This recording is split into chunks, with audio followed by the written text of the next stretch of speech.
Prime time bulletin में मैं शैला आपका स्वागत करती हूँ। शुरुआत करते हैं एक बड़ी खबर से। बेंगलुरु और अहमदाबाद स्थित भारतीय प्रबंधन संस्थानों के छात्रों एवं फैकल्टी सदस्यों के एक समूह ने प्रधानमंत्री नरेंद्र मोदी को पत्र लिखा है। इसमें पीएम मोदी को विभाजनकारी ताकतों को दूर रखते हुए देश को आगे ले जाने का आग्रह किया गया है।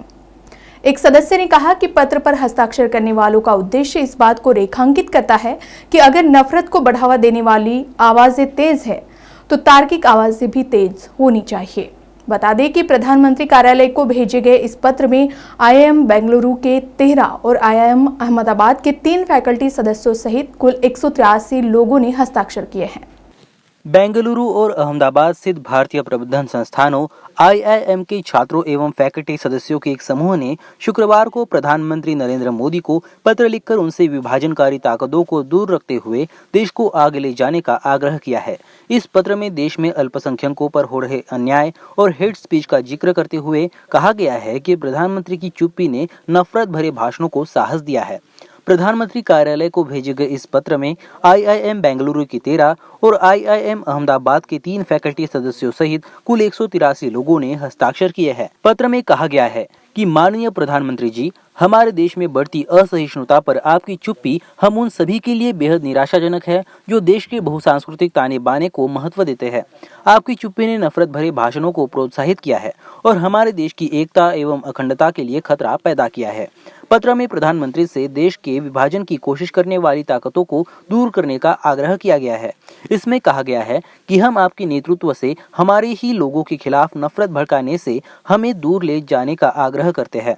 इसके साथ ही वही हमारा मानना है कि कोई समाज सृजनात्मकता, नवाचार और विकास का ध्यान केंद्रित कर सकता है या समाज खुद में विभाजन पैदा कर सकता है। पत्र में कहा गया कि इस हस्ताक्षर करने वाले लोग एक ऐसी भारत का निर्माण करना चाहते हैं जो विश्व में समावेशिता और विविधता का एक उदाहरण बने। आप सही विकल्प चुनने की दिशा में एक देश को आगे लेकर जाए। इसके साथ ही संविधान ने लोगों को अपनी धार्मिक स्वतंत्रता का गरिमा के साथ बगैर भय और शर्म के आचरण करने का अधिकार दिया है। इसमें कहा गया है कि अभी हमारे देश में डर की भावना है। हाल ही के दिनों में चर्च सहित पूजा स्थलों पर तोड़फोड़ की गई है और हमारे मुस्लिम भाइयों बहनों के खिलाफ हथियार उठाने का आह्वान किया गया है। यह सब बिना किसी डर और कानून की परवाह किए बगैर हो रहा है। इस पत्र का मसौदा आईआईएम बेंगलुरु के 5 फैकल्टी सदस्यों ने तैयार किया है। न्यू इंडिया में भी आदिवासी इलाकों की जर्जर हालत बयां करते 2 वायरल वीडियो पर हमने आपको बताया था, जिसमें खास महाराष्ट्र और ओडिशा के आदिवासियों का जिक्र था। महाराष्ट्र के नासिक में पीने के पानी के लिए सर्कस करती आदिवासी महिलाओं की सच्चाई दिखाई गई थी। सोशल मीडिया पर यह वीडियो तेजी से वायरल होने के बाद इस न्यूज पर अब इम्पैक्ट हो चुका है।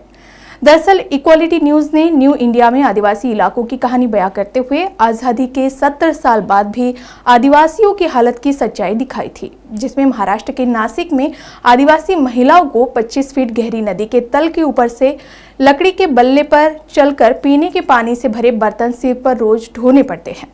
सोशल मीडिया पर यह सच्चाई वायरल होने के बाद महाराष्ट्र सरकार ने तत्परता दिखाते हुए संज्ञान लिया और नदी के दोनों छोर जोड़ने के लिए अब लोहे के पुल का निर्माण कराया गया है, जिसके बाद ओडिशा के आदिवासियों के लिए ओडिशा सरकार क्या कदम उठाती है, यह देखने लायक होगा।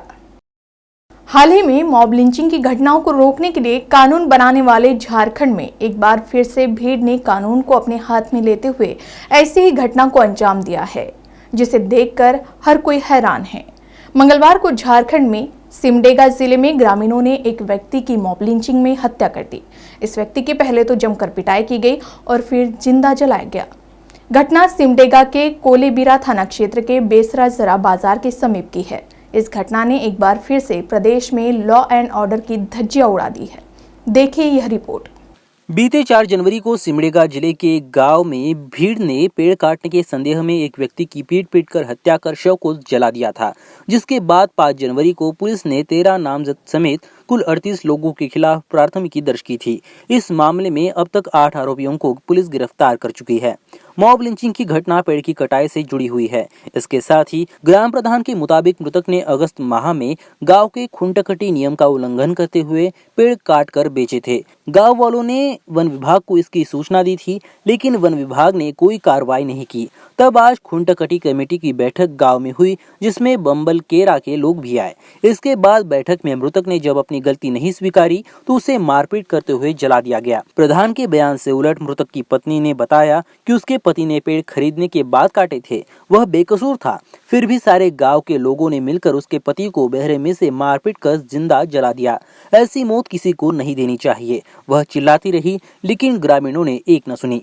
मृतक का नाम संजू प्रधान है, जो लकड़ी काटने का काम करता था। दरअसल झारखंड में हाल ही में भीड़ हिंसा रोकथाम और मॉब लिंचिंग विधेयक 2021 को विधानसभा में पारित किया गया है, जिसमें मॉब वायलेंस और मॉब लिंचिंग बिल 2021 में हिंसा के दोषी व्यक्तियों के लिए 3 साल से लेकर आजीवन कारावास तक की सजा के अलावा जुर्माना और संपत्ति कुर्क करने का प्रावधान है। फिर भी झारखंड के सिमडेगा के कोलीबारा थाना क्षेत्र अंतर्गत बंदर चुआ पंचायत के बेसरा जारा गांव में ग्रामीणों ने लकड़ी चोरी के आरोप में गांव में संजू प्रधान नामक युवक को पहले तो जमकर पीटा, बाद में जिंदा जलाकर मार डाला।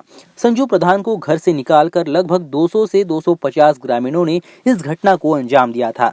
संजू को पीटता देख उसकी मां और पत्नी सपना देवी गुहार लगाते रहे, लेकिन पिटाई करने वाले ग्रामीणों ने किसी की नहीं सुनी। यह घटना प्रदेश में लॉ एंड ऑर्डर की धज्जियां उड़ाती है। इसके साथ ही परिजनों के अनुसार ग्रामीणों ने संजू के घर में रखी लकड़ी को जलाकर घायल संजू को उसमें डाल दिया। इसके साथ ही इस घटना के बाद काफी मशक्कत से घटनास्थल पर पहुंची पुलिस ने शव को अग्निशमन वाहन से बुझाते हुए अपने कब्जे में लिया और हत्या परीक्षण के बाद सिमडेगा भेज दिया। इसके बाद ही एसपी ने भी इस घटना के बाद घटनास्थल का जायजा लिया। घटना के बाद माहौल को देखते हुए एसपी पुलिस इस इलाके में कैंप लगाकर बैठी है। बहरहाल इस मामले में ग्राम प्रधान को गिरफ्तार किया गया है। इससे पहले पुलिस ने 7 लोगों को भी गिरफ्तार किया है। भारत ही ऐसा एक देश है जहां डॉक्टरों को जीवनदाता की उपमा दी गई है। लोग उन्हें सर आंखों पर बिठाते हैं और ऐसा हो भी क्यों ना, आखिर जान बचाने का बीड़ा उनके ऊपर होता है। बीमार को दुरुस्त करने की बूटी उन्हीं के पास होती है। लेकिन क्या हो अगर वही डॉक्टर आपकी जान का दुश्मन बन जाए। कुछ ऐसा ही मामला सामने आया है झारखंड के जमशेदपुर से, जहां डॉक्टरों की लापरवाही के कारण एक महिला की उसके पेट में पल रहे बच्चे समेत मौत हो गई। मृत महिला का नाम पूजा देवी, उम्र 26 साल थी, जिसे रविवार की सुबह एमजीएम अस्पताल में जमशेदपुर में एडमिट किया गया था।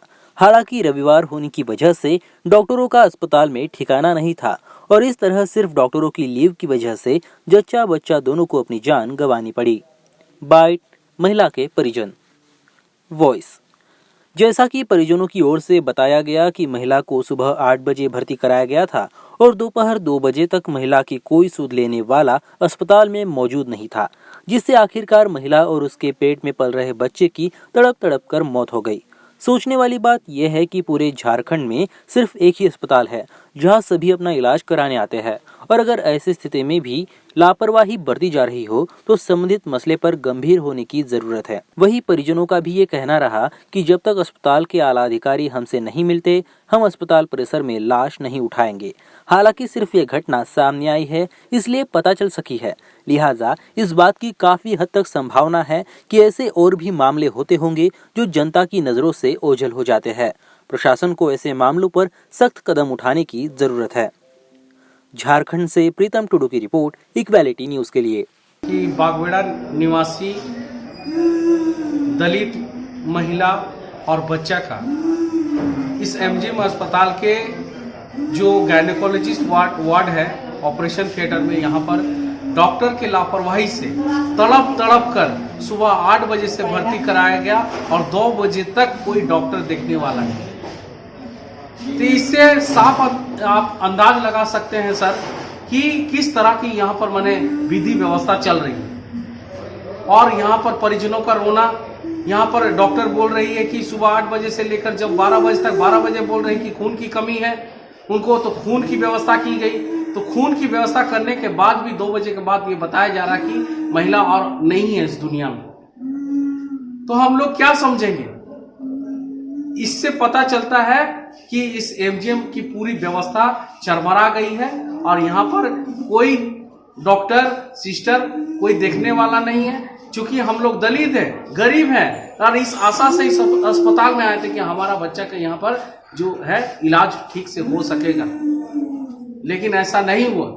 मैं माननीय स्वास्थ्य मंत्री जी से यहाँ कहना चाहूंगा कि देखिए किस कदर यहाँ पर लापरवाही हो रही है और यहाँ पर पूरे झारखंड में एकमात्र यहाँ पर एक अस्पताल है कोल्हान का, जहाँ पर आदिवासी, दलित, पिछड़ा, अल्पसंख्यक वर्ग सभी लोग यहाँ पर आते हैं। उत्तर प्रदेश के हमीरपुर जिले में बीते 5 दिनों से हो रही लगातार बारिश ने जहां ठंड बढ़ाई, तो वही बारिश किसानों के लिए अब मुसीबत बढ़ा रही है। बारिश के साथ हुई भारी ओलावृष्टि से किसानों की खड़ी फसलों को बड़ा नुकसान पहुंचा है। सैकड़ों बीघा किसान की खड़ी फसल ओलावृष्टि से बर्बाद हो गई है। राष्ट्रीय मौसम विभाग ने पहले ही हमीरपुर जिले में भारी वर्षा का अलर्ट जारी किया था। उत्तर प्रदेश के हमीरपुर जिले में 5 दिनों से हो रही लगातार बारिश ने तबाही शुरू कर दी है। जहां एक और शहरों में बारिश से ठंड का प्रकोप बढ़ रहा है, वहीं राजसरीला तहसील क्षेत्र में खेतों से बड़ी फसलों को बारिश के साथ हुई भारी ओलावृष्टि से नुकसान पहुंचा है। किसानों की खेतों में खड़ी सरसों और मटर, चने की फसल ओलावृष्टि से बुरी तरह बर्बाद हुई है। अचानक ओलावृष्टि से खेतों में बर्फ के ढेर लग गए हैं। ओलावृष्टि इतनी बड़ी मात्रा में हुई है कि खेत और गांवों में 12 घंटे तक सफेद बर्फ की चादर सी पड़ी रही। बेमौसम हुई ओलावृष्टि से किसानों के चेहरे मायूस है। जिला प्रशासन लेखपाल और अमीनों की टीम लगाकर ओलावृष्टि क्षेत्र वाले गांव का निरीक्षण करा रहे हैं।